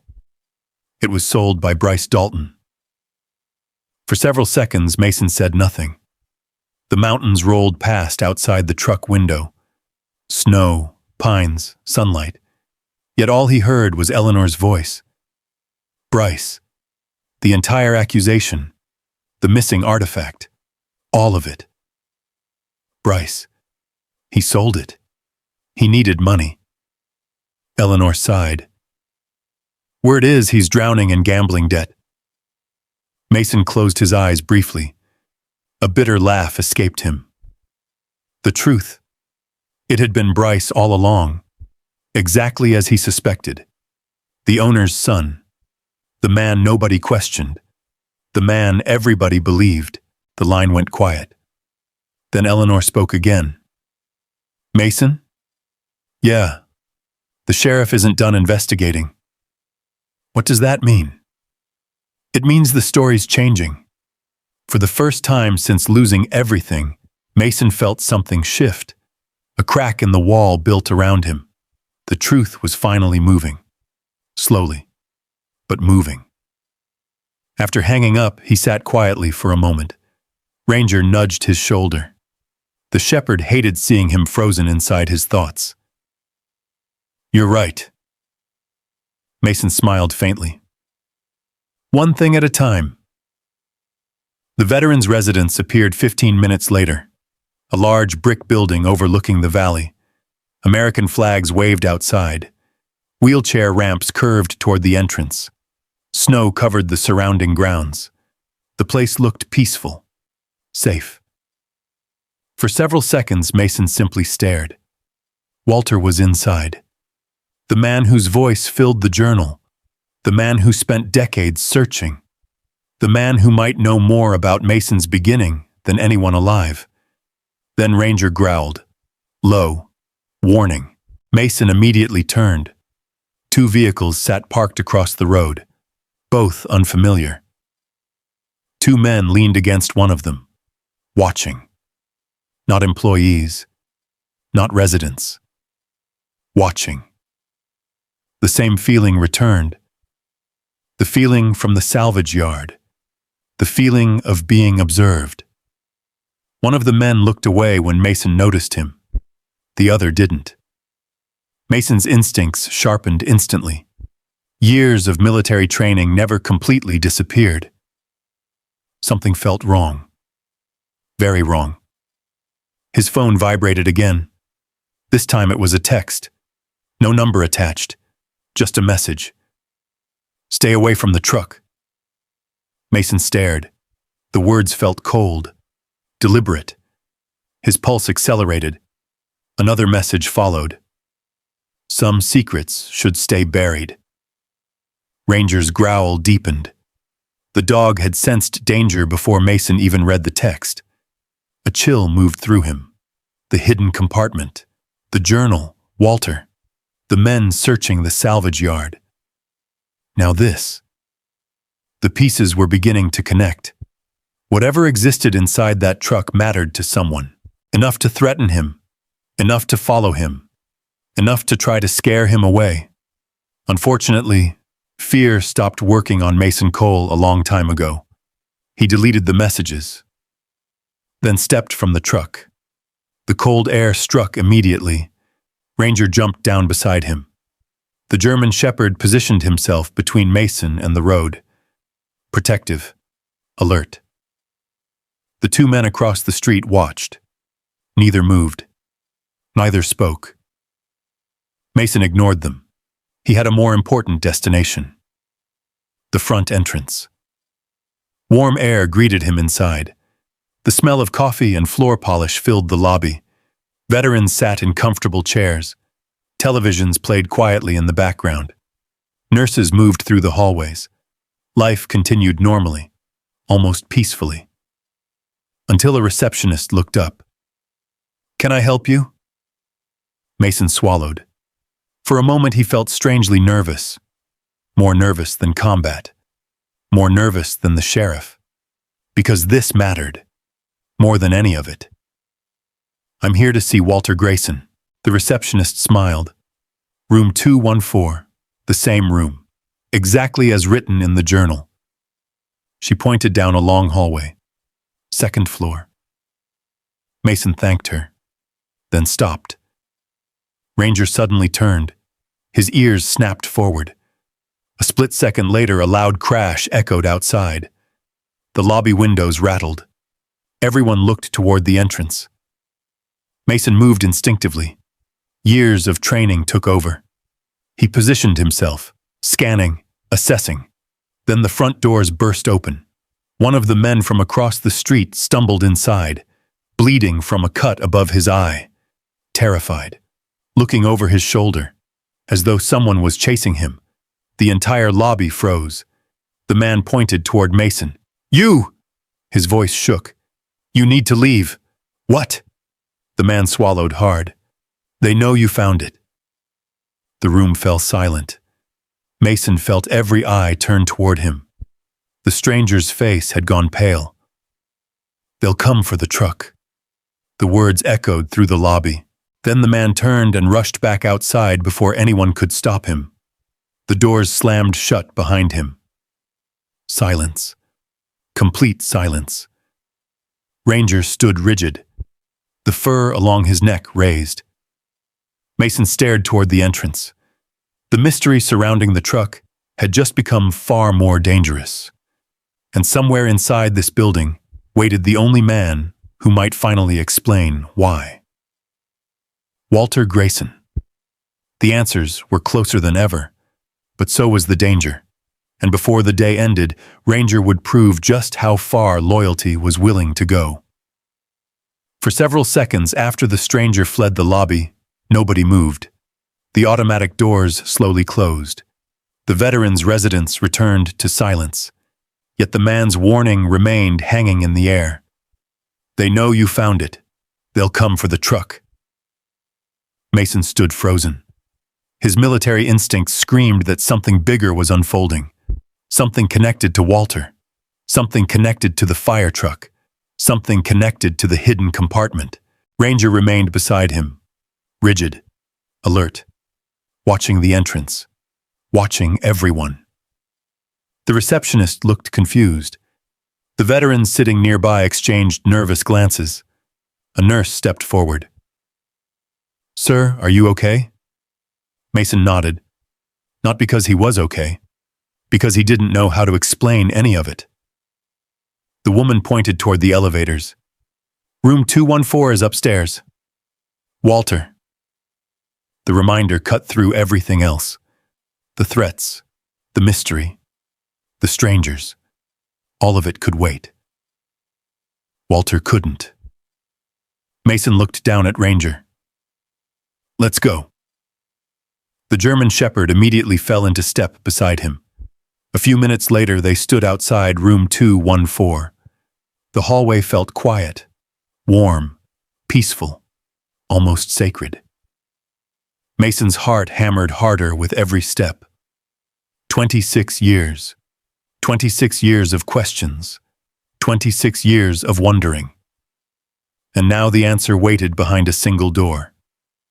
He raised his hand, then hesitated. What do you say to someone who spent half a lifetime looking for you? What words could possibly be enough?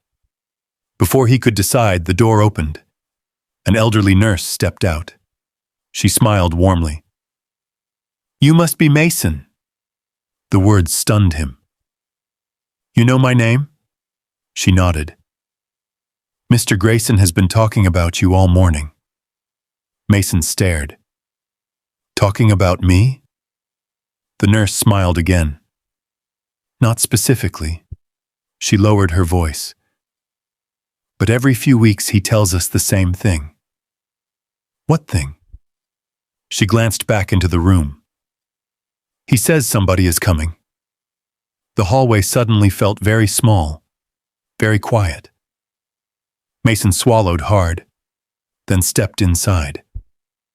The room overlooked the mountains. Snow-covered peaks stretched endlessly beyond the window. A small bookshelf sat beside a recliner. Military photographs decorated one wall. Fire department awards covered another. And near the window sat Walter Grayson, older than Mason imagined. Thinner, frailer, but unmistakably strong somehow. The kind of strength that survived long after muscles faded. Walter looked up. His blue eyes settled on Mason, then on Ranger, then back to Mason. The room became perfectly silent. For several seconds, neither spoke, neither moved. Walter slowly stood. His hands trembled slightly. Not from fear, from age, from emotion. His eyes never left Mason's face. The old firefighter looked as though he were studying a ghost, or perhaps a miracle. Then his gaze dropped to the journal under Mason's arm. The photograph, the bracelet, everything. Walter's breath caught. His shoulders sagged. And suddenly he knew, without explanation, without introductions, without proof. He simply knew. Oh my God. The words barely escaped. Mason felt tears building immediately. Walter took one step forward, then another. His eyes filled. For 26 years, he had imagined this moment, and now it stood directly in front of him. You found it, Mason nodded. Walter's voice broke. You found the truck. The room blurred. Neither man cared. Ranger quietly moved closer, positioning himself beside Mason. A silent witness. The old firefighter's hands shook as he reached toward the bracelet. The tiny hospital bracelet. The one he had carried all these years. Mason placed it into Walter's palm. Walter stared at it, then closed his fingers around it. His eyes filled completely. I kept this. His voice cracked. I kept it because it was all I had. Mason couldn't speak. Neither could Walter. Years of loneliness. Years of searching. Years of unanswered questions. All collapsing into one room. One moment. One impossible reunion. Walter finally looked up. You look like her. Mason blinked. Claire? Walter nodded. The eyes. A tear rolled down his cheek. The exact same eyes. Silence followed. The kind of silence that only happens when truth finally arrives. For the next hour, they talked. Walter told stories. Stories about the wildfire. Stories about the rescue. Stories about Claire. Stories about searching. The years. The frustration. The hope. The endless hope. Mason listened, sometimes asking questions, sometimes simply listening. Ranger lay nearby, watching both men, as though protecting the reunion itself. Eventually, Mason showed Walter everything from the compartment: the journal, the photograph, the hospital records, the medals, and finally, the sealed envelope. Walter smiled sadly. I wondered if you'd ever open that. You wrote it? Walter nodded. Years ago. Mason carefully broke the seal. Inside sat a handwritten letter and another folded document. The letter came first. The document second. Walter immediately recognized it. His expression changed. The warmth vanished, replaced by concern. What is it? Mason asked. Walter stared at the paper, then slowly sat down. That's why they're looking for the truck. Mason froze. What? Walter looked toward the window, toward the distant mountains, toward memories long buried. Because I hid more than memories. The room became silent again. Walter unfolded the document. Old county records, legal records, maps, property filings, fire investigation reports, dozens of pages. The old firefighter sighed heavily. After the wildfire, the county covered something up. Mason stared. Walter continued. The official report blamed the fire on lightning. But Walter's eyes hardened. It wasn't lightning. The words landed heavily. The fire started because of illegal chemical dumping on federal land. Mason frowned. What does that have to do with Claire? Walter looked directly at him. Claire discovered it. The room seemed to tilt. Walter continued. She was gathering evidence. His voice grew quieter. The night she died, she had enough proof to expose several powerful people. Mason stared at the files. The mystery suddenly expanded, far beyond anything he imagined. Walter nodded slowly. I copied everything. His eyes moved toward the journal. Then I hid it inside the truck. The realization struck instantly. The strangers, the threats, the search, the warning, all of it. Not because of money, not because of the theft, because of evidence. Evidence hidden for 26 years. Walter looked exhausted now. But that's not the worst part. Mason's stomach tightened. What is? The old firefighter looked directly at him. The truck gets crushed tomorrow morning. Silence. Complete silence. Mason felt the blood drain from his face. Tomorrow. The abandoned fire truck. The hidden compartment. The evidence, the truth, everything. Gone. Walter nodded. The county finally approved it. His voice sounded defeated. The crusher arrives at sunrise. Mason immediately stood. No. Walter blinked. No? No. The answer came instantly. Firm. Certain. The same certainty that once carried him through combat. The same certainty that had kept him alive.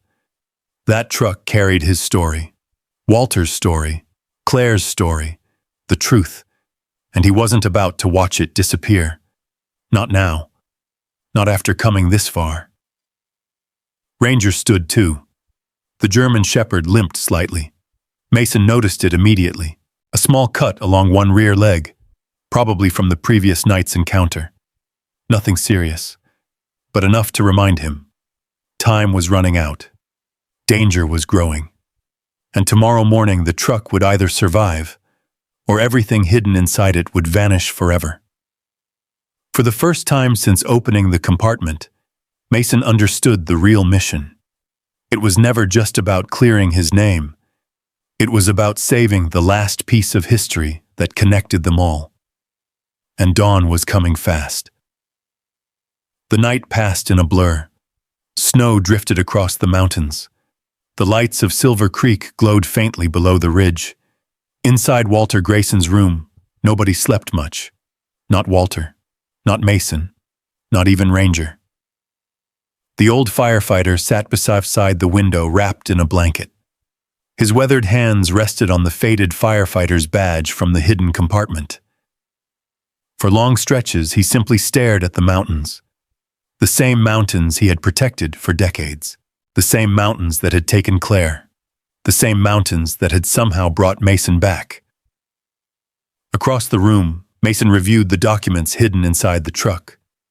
Property maps, environmental reports, county records, statements never included in official files. The evidence was real. Walter had been telling the truth.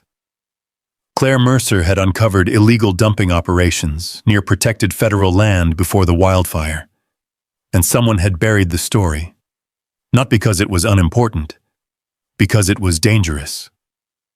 The more Mason read, the more obvious it became. The hidden compartment wasn't just a memorial. It was a vault carrying 2 decades of truth. At 3 a.m, Eleanor arrived. The diner owner carried coffee, homemade sandwiches, and news, good news, for the first time since everything began. Bryce Dalton had confessed. The words seemed almost unreal. Walter looked up first. Mason froze. What do you mean confessed? Eleanor set down the coffee.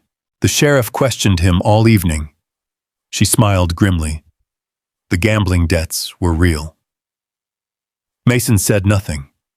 The old woman continued. The antique firefighting plaque was sold by Bryce. Walter shook his head slowly. I knew that boy was trouble. That's not all, Eleanor said. The missing $25,000. Mason leaned forward. What about it? They found it. Silence filled the room. Eleanor nodded. Most of it was hidden in a storage unit outside town. Mason stared. Weeks ago, those words would have changed everything. Now they barely registered, because his life had already changed. His name was being cleared, But somehow that no longer felt like the biggest victory. Walter noticed it too. The old firefighter smiled softly.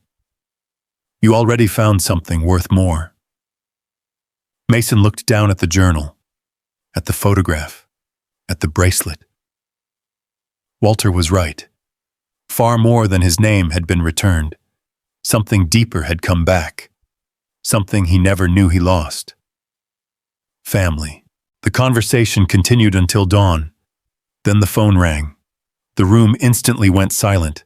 Walter answered, listened, said almost nothing, then hung up. His expression hardened. They started early. Mason stood. The crusher. Walter nodded.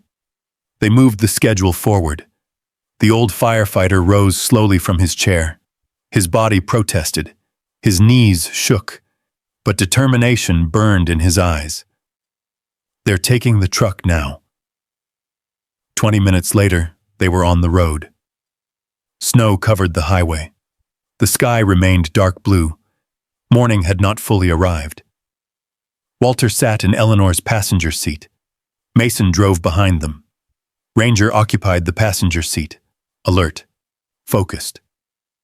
The closer they came to Dalton Salvage, the tighter Mason's chest became. This wasn't about machinery anymore. This wasn't about scrap metal. The truck carried everything. Walter's memories, Claire's story, the evidence, the hidden compartment, the rescue, the truth, the first chapter of Mason's life, and somebody intended to destroy it. The salvage yard appeared around a bend. Floodlights illuminated the property. Dozens of vehicles lined the entrance, far more than expected. Word had spread. Townspeople gathered behind temporary barriers. Sheriff's deputies stood near the gate. Reporters had arrived. The entire town seemed awake, and in the center of it all stood the fire truck, suspended in the jaws of a massive industrial crane. Mason's heart stopped. The crusher sat nearby, huge, steel, merciless, waiting. The old fire truck hung several feet above the ground. Its faded red paint glowed beneath the floodlights. The machine looked smaller now, older, yet somehow noble, like an aging soldier standing one final watch. Walter climbed from the car. The crowd noticed immediately. Whispers spread. People recognized him. Captain Walter Grayson, Silver Creek's retired fire hero. The old firefighter walked slowly toward the barriers. Every step looked painful. Every step looked determined. Then another vehicle arrived, a sheriff's SUV. The door opened. Bryce Dalton emerged, handcuffed. The crowd erupted. Gasps, shouts, disbelief. Bryce kept his head down. For the first time since this nightmare began, the truth stood in daylight. No rumors, no accusations, no lies, just truth. Sheriff Nolan stepped forward. His voice carried across the yard. The investigation is complete. Silence followed. The thefts were committed by Bryce Dalton. The crowd remained perfectly still. Mason heard someone behind him whisper, "My God." Another voice. "We blamed the wrong man." Walter glanced toward Mason. Pride filled the old firefighter's eyes. Not because Mason had been vindicated, because Mason had endured. Then movement exploded near the crusher. A worker waved frantically. "Stop!" The crane operator looked confused. Another deputy shouted. The machinery hesitated. Something was happening. Then one of the deputies emerged from the truck, holding a metal box, the final hidden compartment, the last evidence. The crowd watched in stunned silence. Everything Walter protected for 26 years had survived. The sheriff held up the box. "The records have been recovered." Applause erupted. Not polite applause, real applause. The kind born from relief, justice, gratitude. Then something unexpected happened. Walter stepped forward. The crowd gradually quieted. The old firefighter removed his cap, looked at the truck, then looked at the people gathered around it. His voice shook, not from weakness, from emotion. 26 years ago. The crowd leaned closer. Walter told the story. Claire, the wildfire, the rescue, the baby, the search, the truck, everything. No dramatic speeches, no exaggeration, just truth, simple truth. Many people cried, some openly, others quietly.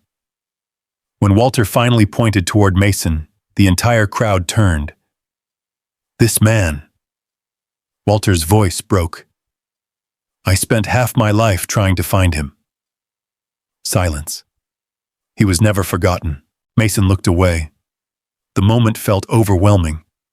The old firefighter continued, and neither was she. He held up Claire's photograph, the burned image, the woman who gave everything for her child. The crowd stood silently, paying respect, remembering, honoring. Then came the moment nobody expected. The crane operator shut down the machinery completely. The crusher fell silent. For the first time that morning, everyone realized the truck wasn't being destroyed. It was being saved. The crowd erupted again.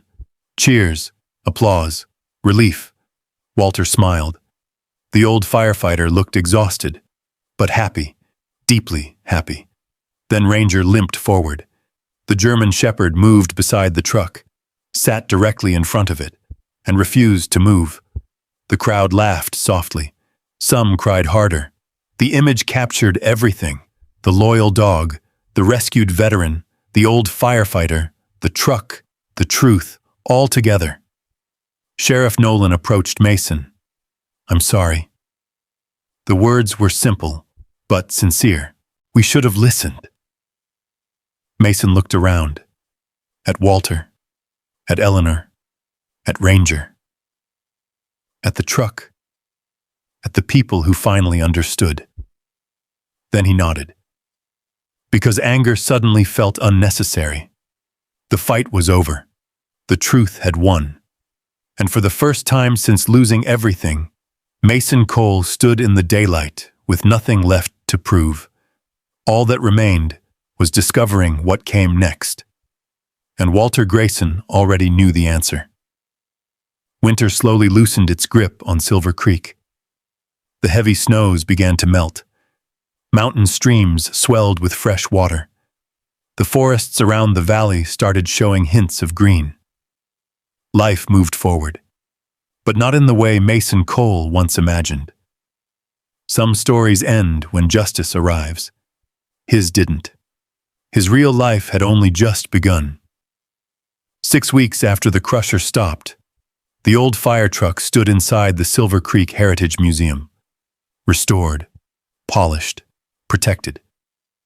The faded red paint gleamed beneath carefully placed lights. A bronze plaque stood beside it. The rescue engine, dedicated to the firefighters who served Silver Creek, dedicated to Claire Mercer, dedicated to those who were never forgotten. Visitors came every day, school children, veterans, tourists, families. Many stopped longest at the photographs displayed beside the truck. Walter, Claire, the rescue crew, and one newer photograph, Mason standing beside Ranger, both facing the mountains, both finally home. The town had changed, not overnight, but enough. People who once avoided Mason now stopped to shake his hand. The sheriff publicly cleared his name. The newspaper printed a front-page apology. Bryce Dalton eventually accepted responsibility for his actions and left town to rebuild his life elsewhere. Even Bryce's father, Harold Dalton, came to see Mason. The older man looked 10 years older than he had only weeks before. Regret had a way of doing that. I should have believed you. The words came quietly, without excuses, without conditions. Mason looked at him for a long moment, then nodded. Not because the pain vanished, because carrying it no longer mattered. Some wounds heal, others simply stop controlling your life. Harold glanced toward Ranger. The shepherd sat beside Mason as always. That dog saved more than one life. Mason smiled. Yeah, he sure did. The old man left shortly afterward, and Mason never saw him carry the same weight again. The biggest changes came elsewhere. At Glacier Ridge, Walter's health remained fragile. His heart was weaker, his legs slower, his hands shook more often. Yet somehow he seemed younger. The nurses noticed it first, then Eleanor, then everyone else. Hope had returned. The old firefighter laughed more, told stories more, argued more. The stubbornness everyone loved suddenly returned in full force. One afternoon he summoned Mason to his room. Walter sat beside the window overlooking the mountains. A folder rested on his lap. Ranger slept nearby, still recovering from the injury he suffered, protecting Mason from the men searching for the truck. The shepherd walked with only a slight limp now. Nothing serious remained, yet the scar stayed. A permanent reminder. Walter smiled when Mason entered. Sit down. That usually meant trouble. Mason laughed softly. What did you do? Walter grinned. I signed paperwork. That's exactly what worries me. The old firefighter handed him the folder. Mason opened it. His smile disappeared instantly. Property records, legal documents, transfer forms. His eyes widened. Cap? Walter nodded. The cabin. The mountain cabin. Walter's cabin. The one overlooking Black Pine Ridge. The same ridge where the wildfire happened. The same mountains that connected everything. Mason looked up. No. Walter smiled. Yes. You don't have to do this, I know. The answer came immediately. That's why I want to. Silence settled between them. Walter's eyes drifted toward the mountains. When a man reaches my age, he starts asking questions. Mason said nothing. The old firefighter continued. What happens to the things he loves? His gaze returned. The cabin deserves someone who understands it. He pointed toward Ranger. And somebody needs enough land for that horse-sized dog. Ranger opened one eye, then returned to sleeping. Walter laughed softly. Then his expression grew serious. I spent years wondering if I'd ever find you. Mason looked away. Emotion tightened his chest immediately. Walter continued. I don't intend to waste the time we've got left. Neither man spoke for a while. The silence felt comfortable. Family silence. The kind Mason never experienced growing up. The kind he once believed belonged only to other people. Several weeks later, the transfer became official. The cabin, the land, everything. Mason moved in shortly afterward. The first morning there felt surreal. He stepped onto the porch, coffee in hand. Ranger beside him. The mountains stretched endlessly before them. Sunlight poured across the valley. Birds moved through the pines. The world felt peaceful. For the first time in his life, home wasn't temporary. Nobody could take it away. Nobody could move him somewhere else. Nobody could decide his future for him. It was his. Entirely his. That evening, Walter arrived for dinner. Eleanor drove him. The old firefighter complained about the drive the entire way, then ate 3 servings of stew. The nurses later claimed they had never seen him happier. As the months passed, life settled into a rhythm. Mason repaired engines again. Not because he needed to, because he enjoyed it. Walter visited often. Eleanor visited more often than either of them expected, and Ranger became something of a local celebrity. Children loved him. Veterans respected him. Tourists asked for photographs. The German Shepherd tolerated all of it with patient dignity. Then one autumn afternoon, nearly a year after the truck was saved, Walter handed Mason a small wooden box. "I forgot something." Mason frowned. "What is it?" Walter smiled. The last surprise. Inside the box sat a cassette tape, old, labeled decades earlier, for the boy. Mason looked up. Walter's expression softened. "I recorded it years ago." The room suddenly felt quiet. Very quiet. Walter continued. "I thought I might die before finding you." Mason's throat tightened. "So I made that." The old firefighter looked away, embarrassed, like a man uncomfortable discussing his feelings. "You don't have to listen to it now." But Mason did. That evening, after Walter left, after sunset, after the mountains turned purple beneath the fading sky, Mason sat on the porch. Ranger lay beside him. The cassette played. Static filled the speakers. Then Walter's younger voice appeared. Stronger, healthier, hopeful. "Hello, son." Mason closed his eyes. The mountains disappeared. Everything disappeared. Only Walter's voice remained. "If you're hearing this, then maybe we never met. Or maybe we did. Either way, there is something I need you to know." A long pause followed. "You were loved." Mason's eyes filled instantly, not because the words were dramatic, because they were true. Walter continued. "Your mother loved you enough to save your life. I know that because I saw it. And afterward, I spent the rest of my life trying to honor what she gave me." His voice cracked slightly. "I hope somebody told you that you mattered. I hope somebody reminded you that being alone and being forgotten are not the same thing."